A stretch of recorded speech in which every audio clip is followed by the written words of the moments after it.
Bismillahirrahmanirrahim.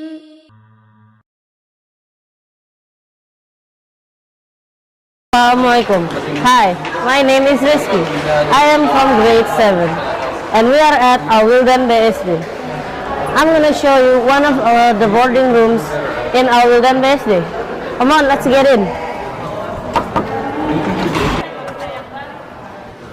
Assalamualaikum. How are you, Nufail? I'm good. How are you? Yeah, I'm good. I'm good.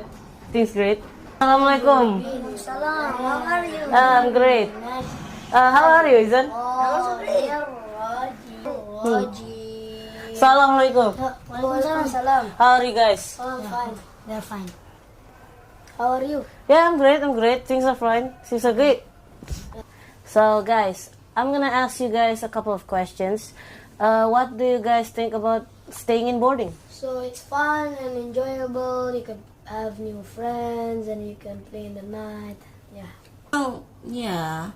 I mean, there's ups and downs. You meet so many people. They can be very annoying. But, you live by yourself. You learn to become more independent.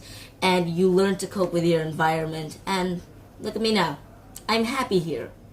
First time I go here, I think that can I stay here for like 3 years because for 3 years I will do boarding, and then I think like that.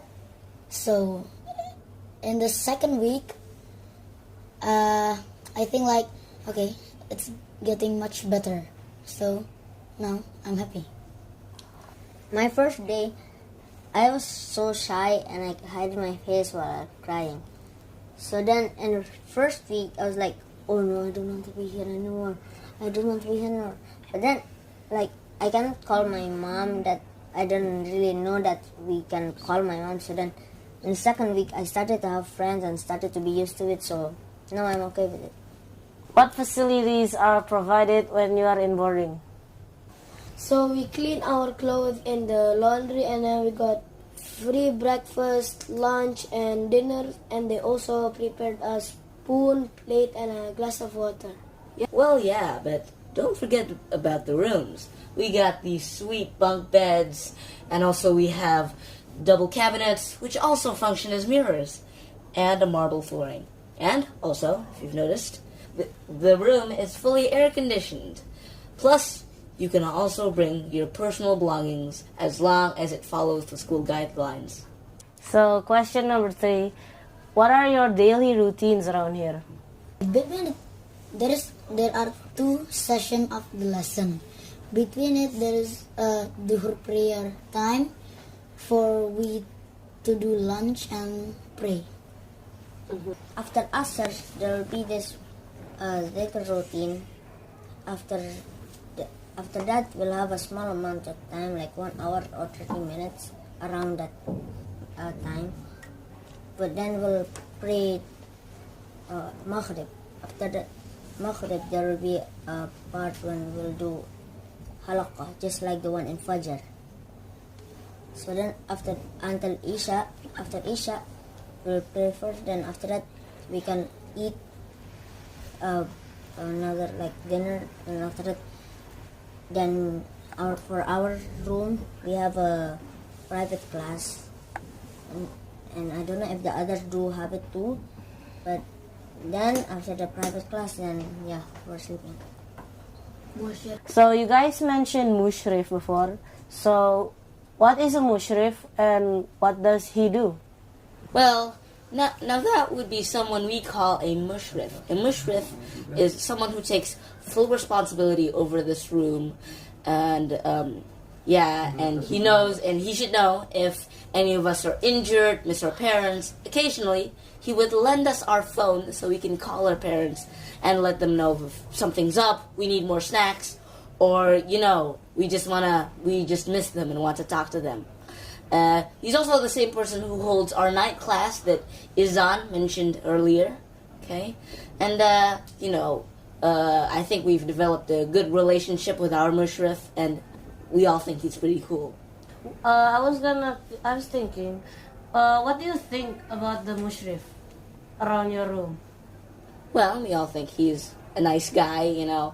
He teaches us how to, how to get along and not fight with each other. He gives us advice what not to eat, like we shouldn't eat too much, or maybe we should fast, Okay, thank you so much for your attention, and hope you all have a great day today. Oh, it's my pleasure. It's our pleasure. Okay, let's end this with kafaratul majlis. Subhanakallahumma wa bihamdika asyhadu an la ilaha illa anta astaghfiruka wa atubu ilaik.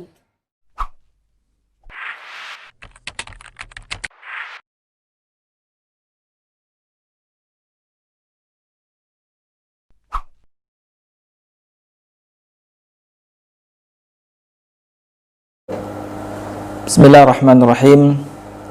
Assalamualaikum warahmatullahi wabarakatuh.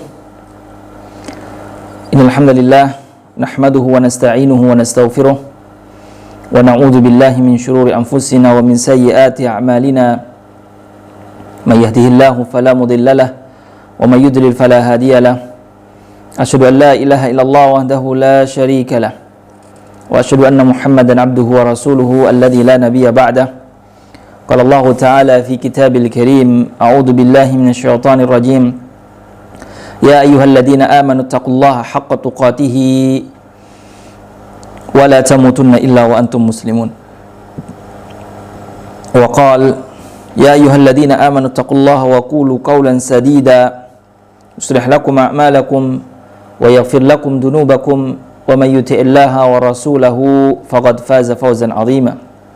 Wa qala Nabi sallallahu alaihi wasallam may yuridillahu bihi khairan yufaqihu fid din. Alhamdulillah, para pendengar yang dirahmati Allah Subhanahu wa taala, syukur segala puji bagi Allah Subhanahu wa taala yang masih memberikan kita kenikmatan, yang masih memberikan kita waktu luang sehingga kita masih menyempatkan diri mendengarkan kajian ilmu yang insya Allah akan mengangkat derajat kita di dunia dan akhirat.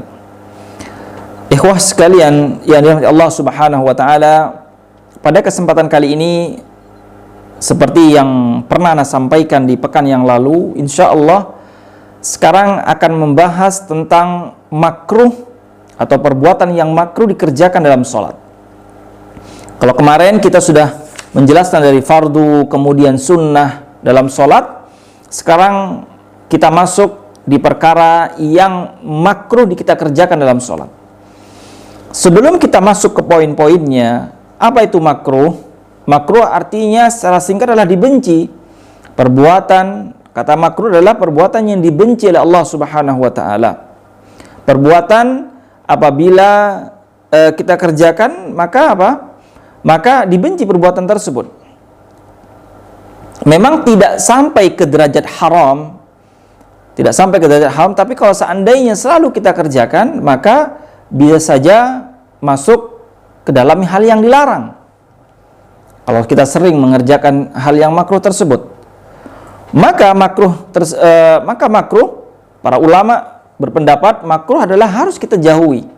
Jangan sampai kita mengerjakan hal yang makruh yang mana kita dibenci. Ketika kita mengerjakan hal-hal tersebut, akhirnya kita lagi dibenci oleh Allah Subhanahu wa taala. Masa kita rela beribadah tapi ibadah kita mengerjakan hal-hal yang dibenci oleh Allah Subhanahu wa taala. Taib. Hal-hal yang makruh dikerjakan dalam salat sekitar 12. Insyaallah kita akan persingkat saja. Yang pertama, perkara yang makruh kita kerjakan dalam salat adalah al-iltifatu bir-ra'si awil basar, yaitu kita menoleh dalam keadaan sholat, ya, kita menoleh entah itu dengan kepala, ya, kita menoleh langsung gitu ke kanan atau ke kiri, atau bil basar, atau kita dengan pandangan melirik, tapi tidak ada tidak ada hal yang darurat untuk kita melirik atau untuk kita menoleh. Atau mungkin kita melirik hal-hal yang mungkin orang lewat kita lirik, ya, karena memang orang sholat itu adalah tempatnya maudhi'ul basar, yaitu as-sujud. Tempat pandangan kita adalah sujud. Itu yang sunnah, itu yang seharusnya ya. Maka ketika kita menoleh, bahkan sebagian para ulama apabila dia sengaja menolehkan kepala sampai benar menoleh seperti ini, maka ada sebagian ulama mengatakan sholatnya batal. Walaupun ada sebagian tidak. Tapi aqallu syai' adalah makruh, hukumnya makruh. Atau kita melirik, ada orang jalan, kita lirik.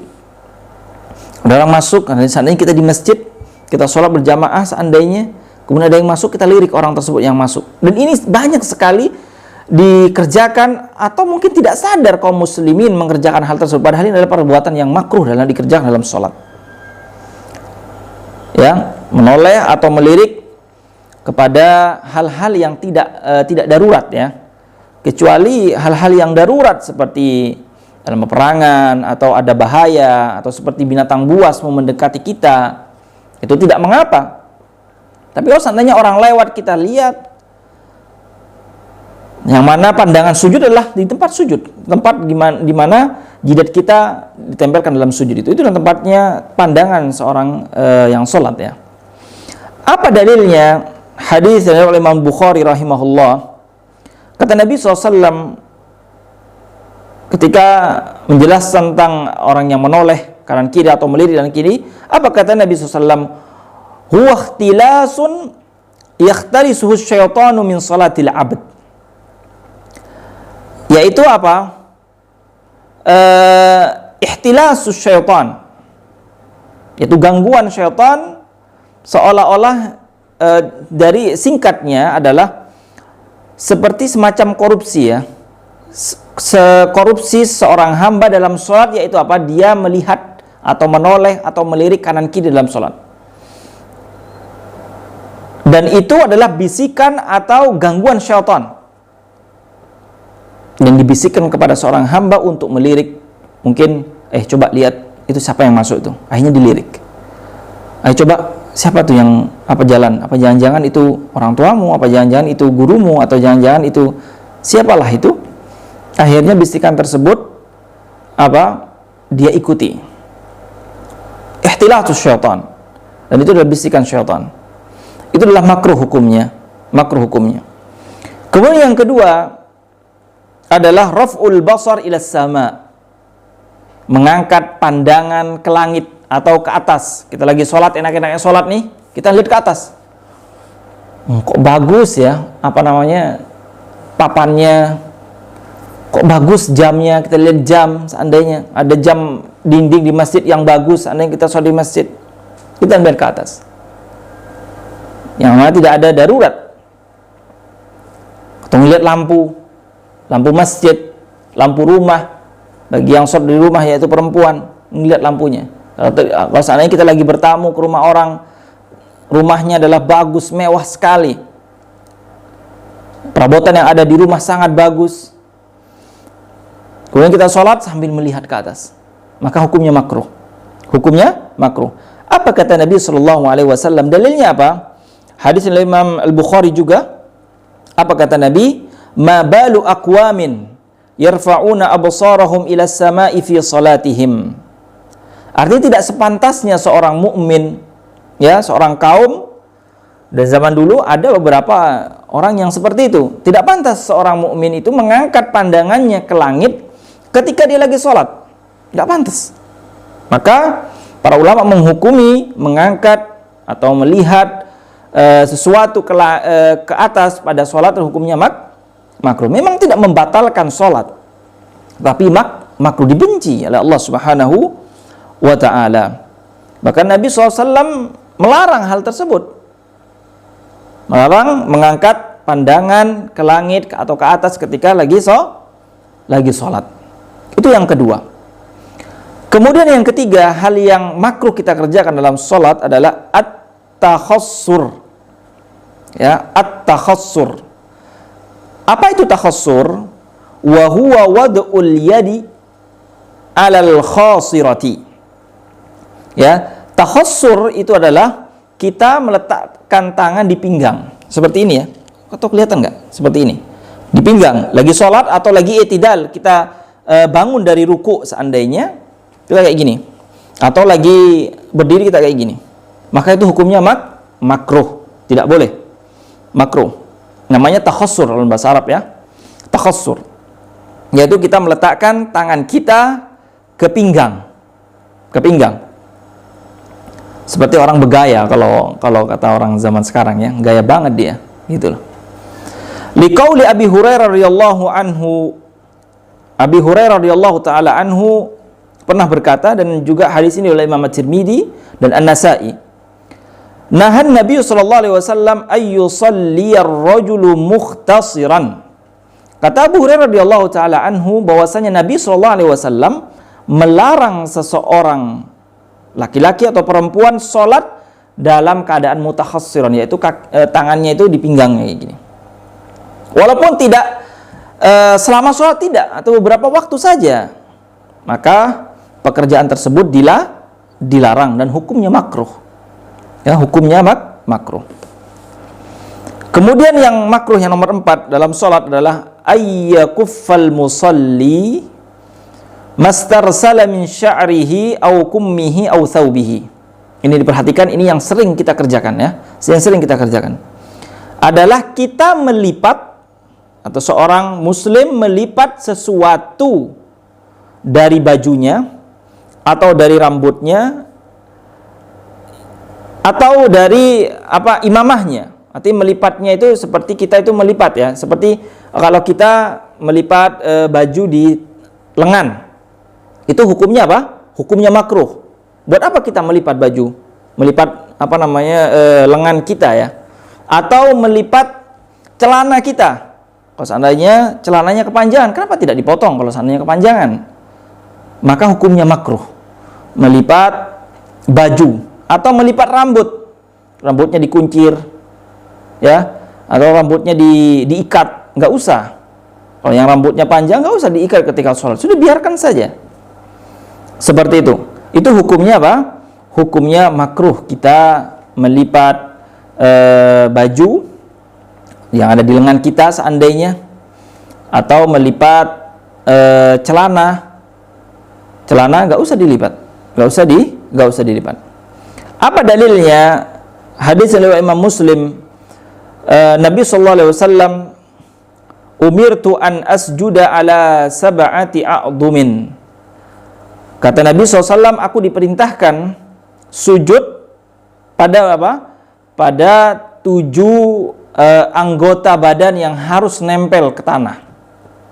Artinya dipastikan anggota 7 itu adalah nempel di tanah ya, yaitu jidat, hidung, kemudian kedua telapak tangan, kemudian lutut, kemudian kedua kaki ya. Kaki ini harus nempel, benar-benar nempel. Jangan sampai kita sujud ya mentang-mentang mungkin lantainya kotor, kemudian hanya tangan saja yang nempel, kemudian ditahan wajahnya nggak ditempelkan ke lantai, maka itu tidak sah ya, tidak sah sholatnya. Maka harus benar-benar itu disempurnakan.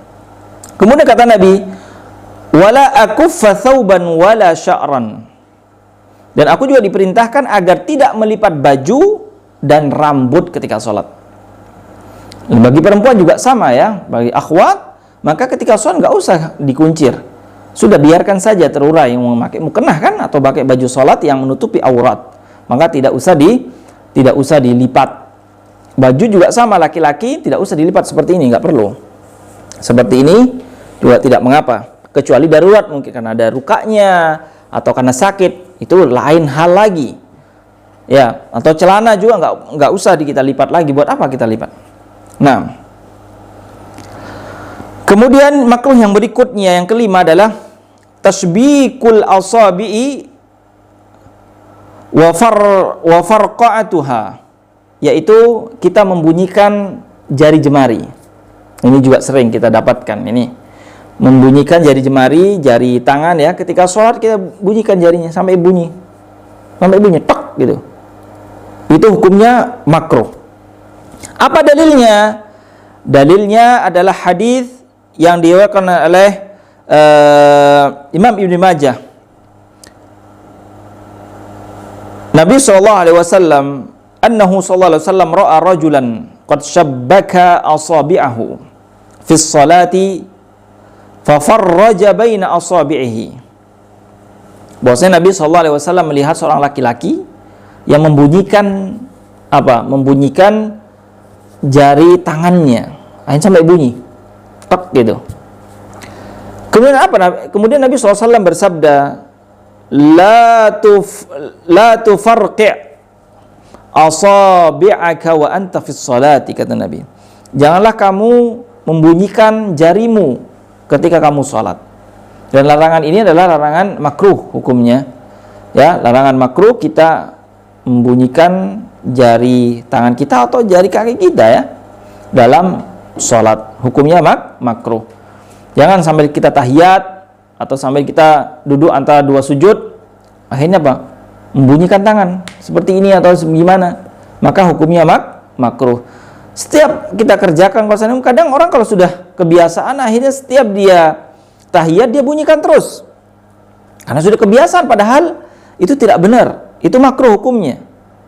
Nah sekarang antum yang sudah tahu hukumnya maka harus ditinggalkan ya, harus ditinggalkan, harus ingat bahwasanya ini adalah hukumnya makruh. Kemudian makruh yang keenam adalah mashul hasa aktsara min marratin min wad'is sujud. Ya. Mengusap kerikil atau bekas debu dari setelah kita sujud. Kalau seandainya kita sujud di karpet sujud, kadang ada yang nempel di dahi kita, mungkin dari bekas debu atau bekas apalah itu, akhirnya kita apa? Mengusapnya ketika sholat, maka itu juga hukumnya makruh. Nggak usah kita usap, biarin saja sampai selesai. Kadang habis sujud, ini karpetnya kok kotor ya, akhirnya setelah lagi tahiyat diusap, maka tidak perlu, atau setelah sujud diusap, setiap kali sujud, setelah sujud diusap, maka itu adalah hukumnya makruh. Apa dalilnya? Dalilnya adalah liqaulin Nabi sallallahu alaihi wasallam, "Idza qama ahadukum ila sholati fala yamsahil hasa fa innar rahmata tuwajihuhu." Kata Nabi sallallahu alaihi wasallam, apabila kalian mengerjakan salat apabila di antara kalian mengerjakan salat, maka janganlah mengusap hasa atau kerikil ya yang ada di dahi kalian atau yang ada di hidung kalian atau yang ada di baju kalian. Sesungguhnya rahmat Allah ada pada itu. Dan nanti pada hari kiamat kerikil-kerikil tersebut akan menjadi saksi di hadapan Allah Subhanahu wa taala yang telah menempel di dahi-dahi kalian. Itu adalah mengusap kerikil ya. Tetapi kalau seandainya mengusap hanya sekali dengan kebutuhan tertentu maka tidak mengapa. Tapi kalau seandainya mengusap berkali-kali seperti ini, maka hukumnya makruh. Nah, kemudian yang ketujuh, hal yang makruh dalam salat adalah al-abathu wa kullu ma yushghilu wa kullu ma yashghuluhu anis salati wa yudhibu khusyu'aha, yaitu mengerjakan perkara-perkara yang tidak manfaat dalam sholat. Tidak ada hubungannya sama sholat. Apapun itu, perkara-perkara yang tidak ada hubungannya dengan sholat, maka hukumnya makruh. Dan perkara tersebut bisa menyebabkan orang akan hilang khusyuknya atau berkurang khusyuknya. Di sini disebutkan seperti al-kal'abathi bil lihyati aw thiyab, seperti sibuk dengan jenggotnya, mungkin karena jenggotnya panjang ya, jenggotnya panjang, ketika sholat main jenggotnya diusap terus, mungkin habis disemir atau mau gimana, mungkin ya, diusap terus, saking sayang sama jenggotnya diusap terus, diulus-ulus terus, padahal tidak ada hubungannya dengan sholat. Atau asyab, atau mengusap yang tadi sudah dijelaskan, mengusap baju, mungkin bajunya baru beli ya, sudah bajunya bermerek, beli mungkin 1 juta atau gimana, sayang nih kena debu nih ketika sholat diusap. Hal lain tidak manfaat dalam sholat itu hukumnya makruh. Bahkan sebagian ulama, apabila gerakannya banyak maka menjadi batal sholatnya kalau itu disengaja. gerakan di luar sholat, dan kalau itu banyak dan disengaja, maka apa? Batal sholatnya. Ini maksudnya adalah pekerjaan-pekerjaan yang sedikit, yang tidak melakukan gerakan yang banyak. Kalau seandainya dia melakukan gerakan yang banyak, yang tidak ada hubungannya dengan sholat, di sebagian madhab Syafi'i mengatakan batal sholatnya. Lebih dari 3 kali gerakan atau 3 gerakan, maka batal sholatnya. Maka harus diperhatikan itu, karena kebanyakan kita lupa mungkin, atau mungkin tidak tahu, wallahu ta'ala alam. Mudah-mudahan kalau seandainya sudah tahu, maka harus berhenti seperti ini. Atau mungkin dia punya imamah, punya surban, karena surbannya dia pakai surban, sibuk dengan surbannya nanti diperbaiki lagi di dalam sholat, yang mana itu nanti menyibukkan diri dengan hal yang lain selain sholat. Itu hukumnya makruh ya, hukumnya. Kalau seandainya itu hanya sekali-kali saja, artinya gerakannya tidak banyak. Tapi kalau seandainya gerakannya banyak, maka ditakutkan menjadi hal yang membatalkan sholat. Kalau seandainya nanti di jenggotnya ada sesuatu, dicari di jenggotnya nih, mungkin ada hewannya di jenggotnya, dicari malah dalam sholat. Nah, itu gerakan sudah banyak, maka menjadi membatalkan sholat. Nah, awin nadari ila zahratil bust, atau dia sibuk melihat lukisan yang ada di karpet. Wah, makanya ini perlu diperhatikan pada ikhwah sekalian. Kalau antum pengen memilih karpet atau sajadah untuk sholat, maka pilihlah yang memang tidak banyak tulisannya atau lukisannya. Cari yang biasa saja, walaupun bagus, tapi kadang kalau yang bagus itu yang empuk, tulisannya bagus-bagus, ada yang merah dan ukirannya, itu yang sangat disayangkan sebenarnya ya. Karena ketika sholat, ya mungkin antum tidak mengapa, tapi samping antum, wah, sajadah samping nih bagus banget ya ukirannya, ada Ka'bahnya, kemudian ada Masjid Istiqlalnya, kadang ada Masjid BSD-nya mungkin. Maka akhirnya memalingkan dia dari kehusuan sholat. Terlalu fokus kepada sajadah. Apalagi sajadah kalau kasih nama, sajadah ini hadiah dari fulan, ditulis di depan, di tempat sujud. Nah, itu juga nggak boleh. Itu menyebabkan orang tidak fokus, hanya fokusnya ke situ. Makanya juga diantaranya juga tentang pakaian juga ya ikhwah sekalian ya, harus benar-benar atau pintar-pintar memilih pakaian agar agar tidak mengganggu orang lain. Maksudnya mengganggu orang lain ketika kaos atau baju, jangan sampai antum memilih baju yang ada tulisannya di belakangnya. Tulisan di belakang akhirnya menyibukkan yang di belakang antum. Akhirnya ikut baca, apalagi zaman kampanye ya, pemilu mungkin kaos pemilu dipakai untuk sholat, yang mana ada gambarnya, subhanallah.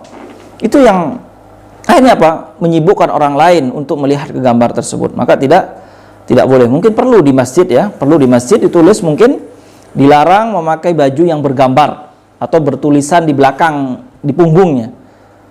Kadang kostum sepak bola dipakai sholat, ada nama-nama orang kafir di sana, maka mengganggu yang di belakangnya kalau dia sholat berjamaah. Awil judran, atau ukiran atau lukisan yang ada di tembok, mungkin masjidnya sangat bagus sekali, ukirannya dari emas Ustadz, tulisannya dari perak dan sebagainya, akhirnya menyibukkan seorang yang sholat di sana untuk melihat ke lukisan-lukisan tersebut. Maka itu juga hukumnya makruh.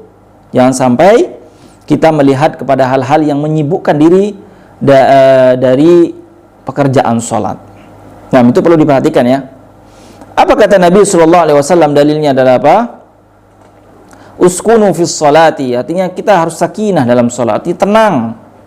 Cukup kita sibuk dalam pekerjaan sholat. Banyak pekerjaan dalam sholat yang kita kadang lupa atau mungkin Atau mungkin sengaja kita tinggalkan hal-hal yang sunnah dalam sholat, malah ditukar atau disibukkan dengan hal-hal yang abas, yang cuma-cuma atau yang sia-sia, yang menyebabkan dia dibenci oleh Allah Subhanahu wa taala, itu mengerjakan hal yang makruh dalam sholat. Kemudian yang makruh yang ke-8 yaitu al-qira'atu fir ruku'i was sujud, yaitu membaca Al-Qur'an dalam ruku' dan sujud. Itu tidak boleh ya. Tidak boleh kita membaca Al-Quran dalam ruku' dan sujud. Ustadz, gimana kalau seandainya ayat tersebut doa? Ya, maka para ulama juga memberikan sebuah solusi, maka ditambahi. Contohnya di surat apa itu? Walladzina yaquluna rabbana hab lana min azwajina wa dzurriyyatina qurrata a'yun waj'alnal muttaqina imama. Maka di apa? Ditambahin Allahumma rabbana hab lana, tambahin Allahumma rabbana. Ya, intinya adalah jangan sampai persis dengan Al-Qur'an. Itu doa. Apalagi membaca Al-Qur'an yang lainnya. Masa orang membaca di sujud, setelah membaca doa sujud kemudian membaca surat apa? An-Nas. Ya jangan. Karena tempatnya sujud bukan tempatnya untuk membaca Al-Qur'an, yaitu tempatnya berdoa. Dan apabila ada doa yang sama seperti Al-Quran, maka ditambah, karena memang niatnya bukan untuk merubah Al-Quran, tidak, tapi yang kita niatkan adalah karena doa tersebut, karena doa tersebut ada pada Al-Quran, seperti itu. Apa dalilnya? Hadis Nabi SAW itu juga diriwayatkan oleh Imam Syafi'i di kitab Al-Ya. Nabi SAW bersabda, nuhitu an aqra al-Qur'ana raki'an aw sajidan. Ya, dilarang seorang yang sholat itu membaca Al-Quran dalam keadaan ruku dan sujud. Ya, nggak boleh. Lakon adalah makruh hukumnya, membaca Al-Quran dalam ruku dan sujud. Kemudian makruh yang berikutnya adalah mudafa'atul akhbathaini al-bauli awil ghaid, menahan apa? Kencing dan BAB. Ini juga makruh hukumnya. Banyak yang teman-teman pada nanya ini ya, Ustadz, gimana hukumnya kita menahan kencing Ustadz dalam sholat? Makruh hukumnya. Kita menahan BAB Ustadz dalam sholat juga makruh hukumnya. Karena apa? Karena ketika kita menahan kencing dan BAB, itu akan fokus kita dalam sholat akan teralihkan ke perkara itu.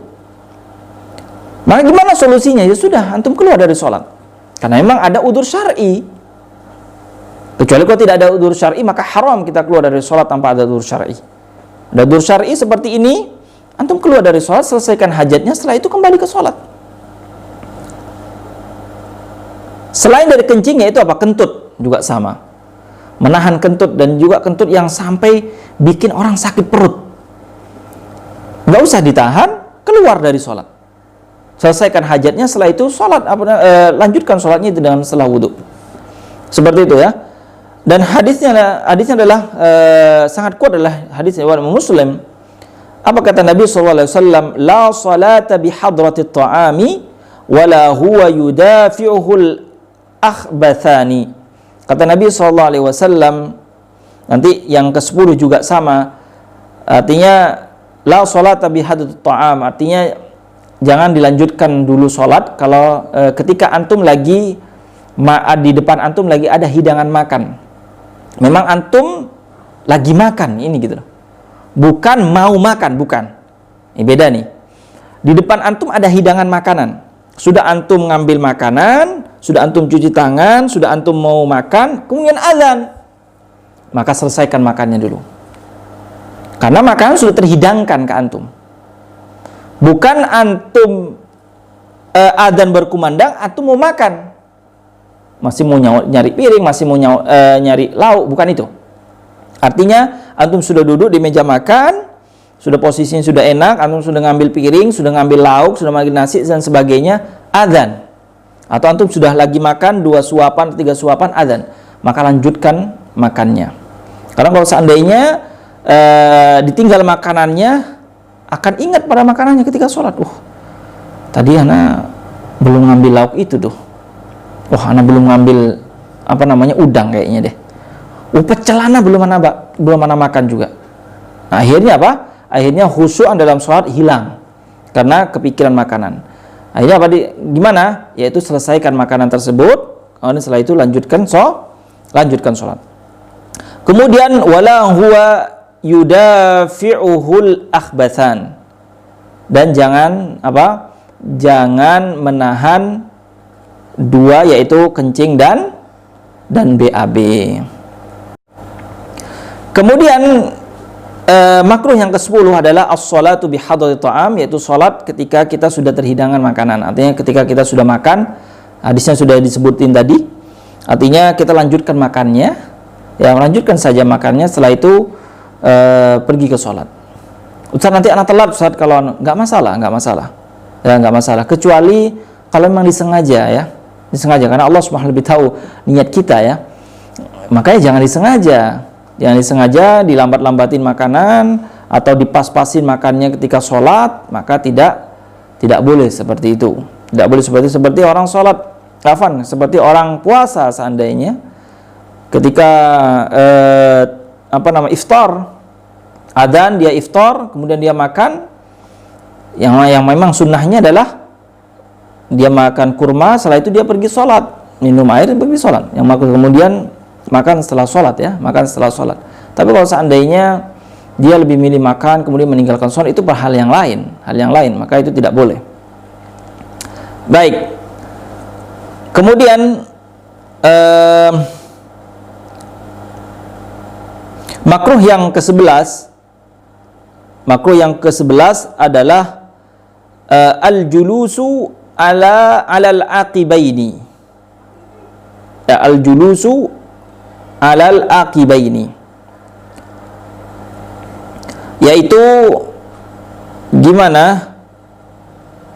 Al-julusu alal aqibaini, yaitu kita duduk, itu makruh hukumnya. Kita duduk artinya pantat kita menyentuh tanah, kemudian kedua kaki kita itu kanan dan kiri kayak gini, ya, kayak gini. Kalau ada contohnya lebih baik sebenarnya, ya. Itu yang tidak boleh. Itu namanya iqa yang tidak boleh. Artinya pantat kita ada di lantai atau ada di tanah, kemudian kedua kaki kita atau telapak kaki kita diberdirikan seperti ini. Itu yang makruh. Tapi iqa yang diperintahkan atau yang sunnah adalah kita duduk di atas tumit kita. Ya, kita duduk di atas kedua tumit kita. Itu yang sunnah, yang ada di hadis Ibnu Zubair, ya. Ibnu Abbas juga sama. Al-iqa' alal qadamain. Itu yang sunnah. Adapun iqa' yang makruh adalah kita meletakkan ilyata, artinya kita meletakkan pantat kita di lantai, dan kaki kita seperti ini, kanan dan kiri, ya, itu makruh hukumnya. Kemudian hadisnya apa? Hadisnya adalah liqauli Aisyah radhiyallahu taala anha, hadis Aisyah, karena Rasulullah SAW yanha an uqbatis syaitan. Nabi SAW melarang duduk yang iqa' yang makruh tadi, yaitu meletakkan pantatnya di lantai dan kedua kakinya berdiri seperti ini. Kemudian juga Nabi SAW yanha an iftira'us dira'ain, yaitu kita dalam keadaan sujud, ya, kita dalam keadaan sujud juga tidak boleh lengan kita ini seperti ini, ya. Yang benar kan seperti ini. Maka makruh kita seperti ini, ya, nempel, tangan kita ini nempel seperti ini. Kemudian sujud. Itu seperti duduknya anjing atau duduknya serigala. Maka itu juga dilarang. Wa yanha an ayyaftarisha ar-rajulu dira'aihi iftirat as-subu'. Juga Nabi sallallahu alaihi wasallam melarang yang seperti itu. Artinya makruh hukumnya kita kerjakan. Seandainya kita sujud, maka sujudnya seperti ini, angkat, ya, seperti ini. Jangan sampai sujudnya atau tangannya seperti tangannya serigala atau tangannya anjing, seperti ini. Itu makruh hukumnya. Taib. Dan itu ada di hadis Imam Bukhari dan juga Abu Dawud dan An-Nasa'i. Itu adalah makruh, hal yang makruh kita kerjakan dalam sholat. harus diperhatikan, jangan sampai kita mengerjakan perkara-perkara ini. Mungkin ada sebagian dari kita yang mungkin kebiasaan dari kita mengerjakan beberapa atau salah satu dari hal yang memakruhkan kita dalam sholat, maka setelah kita tahu maka harus kita tinggalkan. Harus kita tinggalkan, jangan sampai kita membiasakan hal atau perkara pekerjaan yang dibenci oleh Allah Subhanahu wa taala. Insyaallah pada kesempatan berikutnya kita akan menjelaskan tentang mubtilatus shalah, yaitu hal-hal yang membatalkan salat. Ya, hal-hal yang membatalkan salat insyaallah kita akan jelaskan itu. Kemudian kalau ada waktu insyaallah kita akan jelaskan tentang perkara yang boleh dikerjakan bagi orang yang salat, apa saja yang boleh kita kerjakan. Apakah tidak boleh sama sekali? Ada beberapa hal yang boleh dikerjakan bagi orang yang salat. Insyaallah penjelasannya pada pertemuan-pertemuan berikutnya insyaallah. Barakallahu fikum. Naktafi bihadzal qadar. Apabila ada pertanyaan bisa antum tanyakan di nomor WA yang sudah disediakan oleh official kami atau langsung hubungi. Mudah-mudahan kita menjadi orang atau hamba yang beribadah sesuai apa yang diajarkan oleh Nabi Muhammad SAW, tentu dengan ikhlas karena Allah Subhanahu wa taala. Baik, subhanakallahumma wa bihamdika, asyhadu an la ilaha illa anta, astaghfiruka wa atubu ilaik. Wassalamualaikum warahmatullahi wabarakatuh. المتسابق عبد المجيد السماوي من اليمن ويقرأ برواية حفص عن عاصم. السؤال الأول، اقرأ من قوله تعالى: وإذ غدوت من أهلك تبوئ المؤمنين مقاعد للقتال.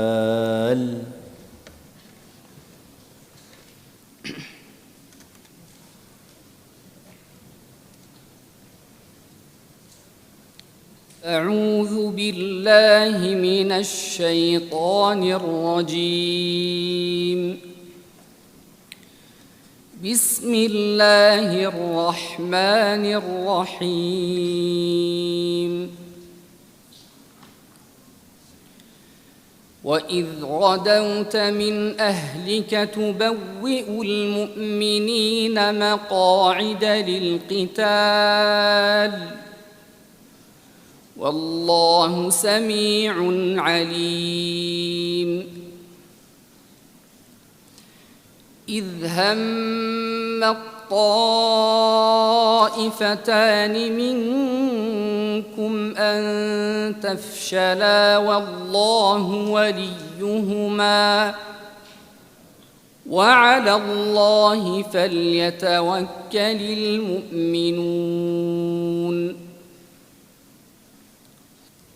ولقد نصركم الله ببدر وأنتم أذلة فاتقوا الله لعلكم تشكرون. إذ تقول للمؤمنين ألن يكفيكم أن يمدكم ربكم ب3,000 من الملائكة منزلين؟ بلى إن تصبروا وتتقوا ويأتوكم من فورهم هذا يمددكم ربكم ب5,000 من الملائكة مسومين.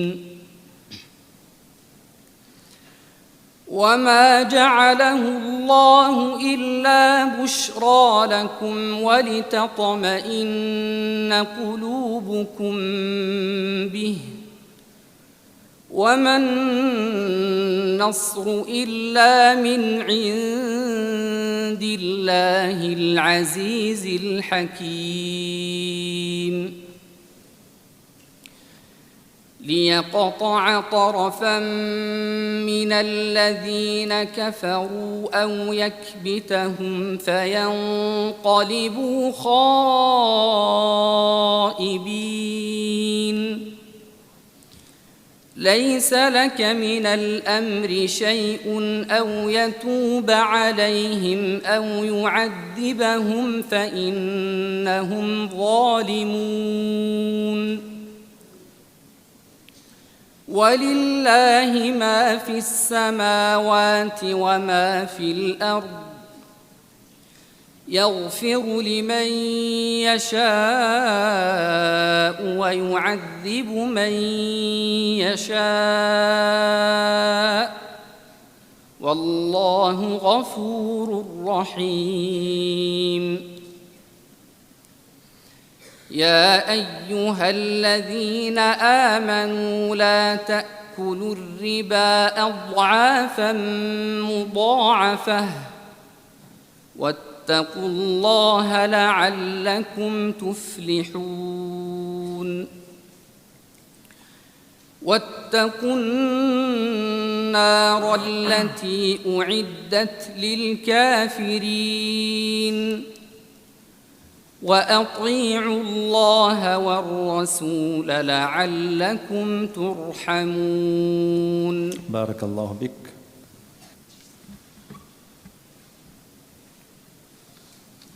واقرأ من قوله تعالى: وإلى ثمود أخاهم صالحا قال يا قوم اعبدوا الله ما لكم من إله غيره. وإلى ثمود أخاهم صالحا قال يا قوم اعبدوا الله ما لكم من إله غيره قد جاءتكم بينة من ربكم هذه ناقة الله لكم آية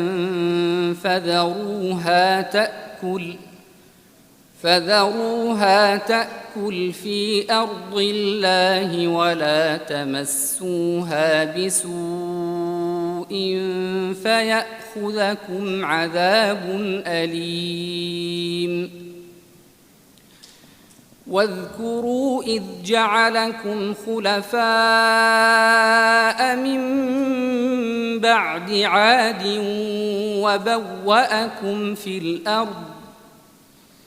وبوأكم في الأرض تتخذون من سهولها قصورا وتنحتون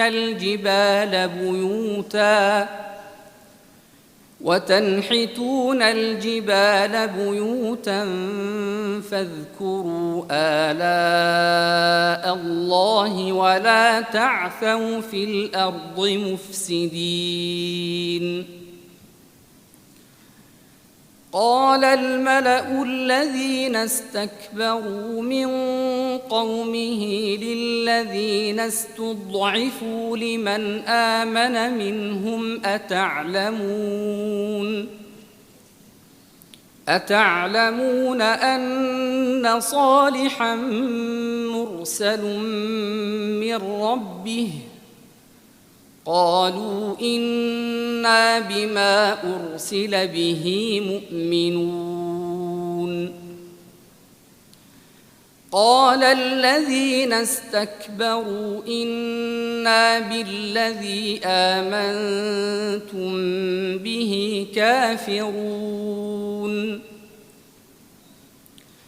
فعقروا الناقة وعتوا عن أمر ربهم وقالوا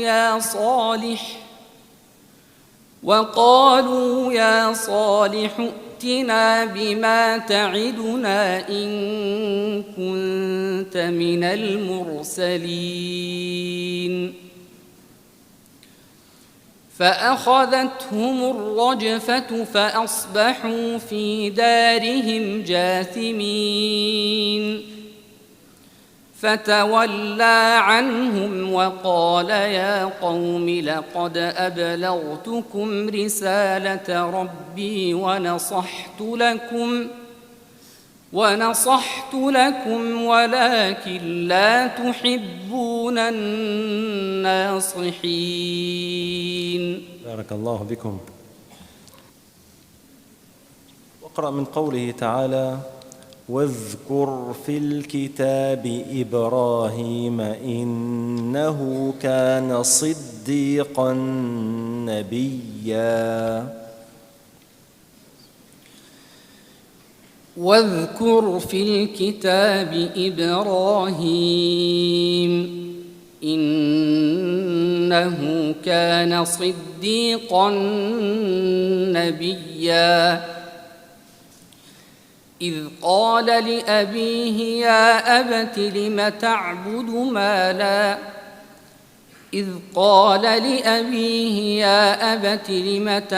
ما لا يسمع ولا يبصر ولا يغني عنك شيئا.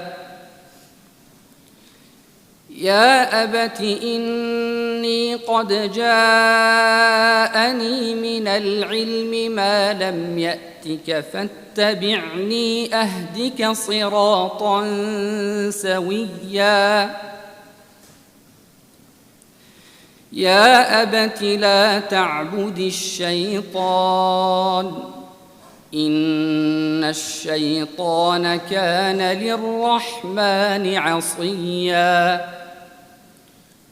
يا أبت إني أخاف أن يمسك عذاب من الرحمن فتكون للشيطان وليا.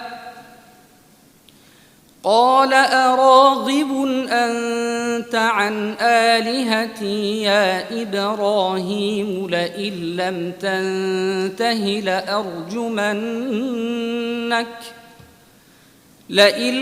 تنته لأرجمنك واهجرني مليا. قال سلام عليك سأستغفر لك ربي إنه كان بي حفيا. وأعتزلكم وما تدعون من دون الله وأدعو ربي عسى ألا أكون بدعاء ربي شقيا. فلما اعتزلهم وما يعبدون من دون الله وهبنا له إسحاق ويعقوب وكلا جعلنا نبيا ووهبنا لهم من رحمتنا وجعلنا لهم لسان صدق عليا. واذكر في الكتاب موسى إنه كان مخلصا وكان رسولا نبيا. وناديناه من جانب الطور الأيمن وقربناه نجيا. ووهبنا له من رحمتنا أخاه هارون نبيا. بارك الله بكم.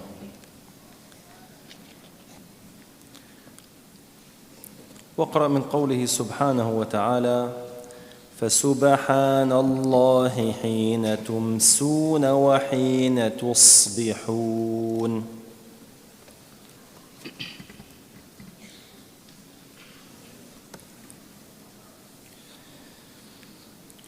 فسبحان الله حين تمسون وحين تصبحون وله الحمد في السماوات والأرض وعشيا وحين تظهرون يخرج الحي من الميت ويخرج الميت من الحي ويحيي الأرض بعد موتها وكذلك تخرجون ومن آياته أن خلقكم من تراب ثم إذا أنتم بشر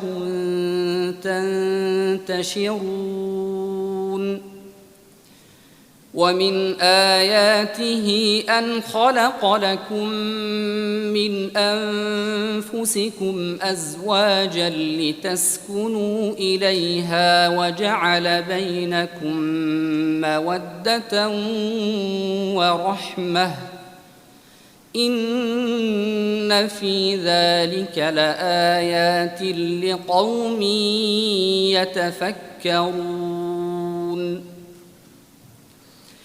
ومن آياته خلق السماوات والأرض واختلاف ألسنتكم وألوانكم إن في ذلك لآيات للعالمين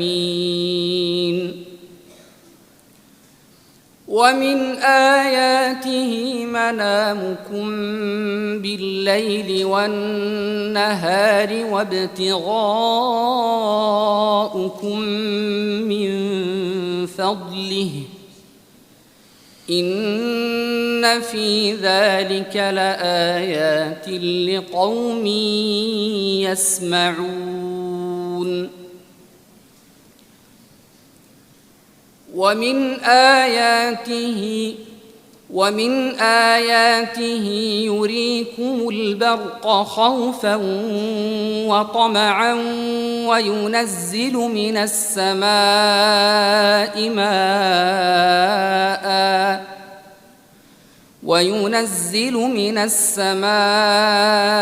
ماء فيحيي به الأرض بعد موتها إن في ذلك لآيات لقوم يعقلون ومن آياته أن تقوم السماء والأرض بأمره ثم إذا دعاكم دعوة من الأرض إذا أنتم تخرجون وله من في السماوات والأرض كل له قانتون. بارك الله بك. والسؤال الأخير: اقرأ من أول سورة الحشر. بسم الله الرحمن الرحيم.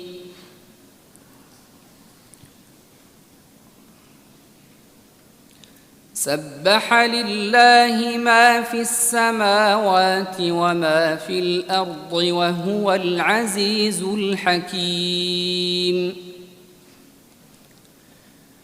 هو الذي أخرج الذين كفروا من أهل الكتاب من ديارهم لأول الحشر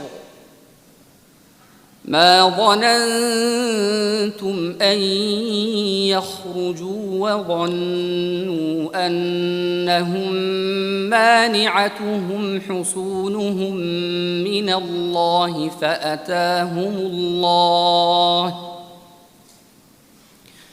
فأتاهم الله من حيث لم يحتسبوا وقذف في قلوبهم الرعب يخربون بيوتهم بأيديهم وأيدي المؤمنين فاعتبروا يا أولي الأبصار.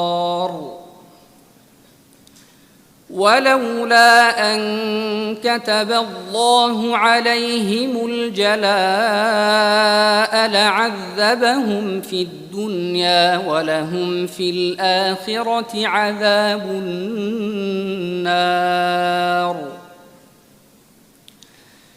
ذلك بأنهم شاقوا الله ورسوله ومن يشاق الله فإن الله شديد العقاب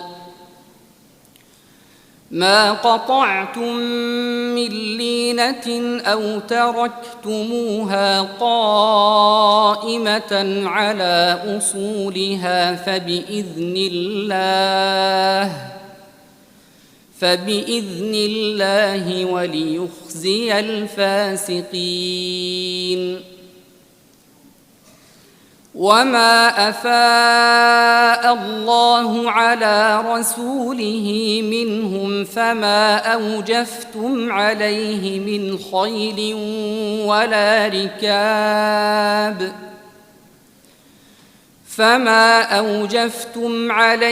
من خيل ولا ركاب ولكن الله يسلط رسله على من يشاء والله على كل شيء قدير ما أفاء الله على رسوله من أهل القرى فلله وللرسول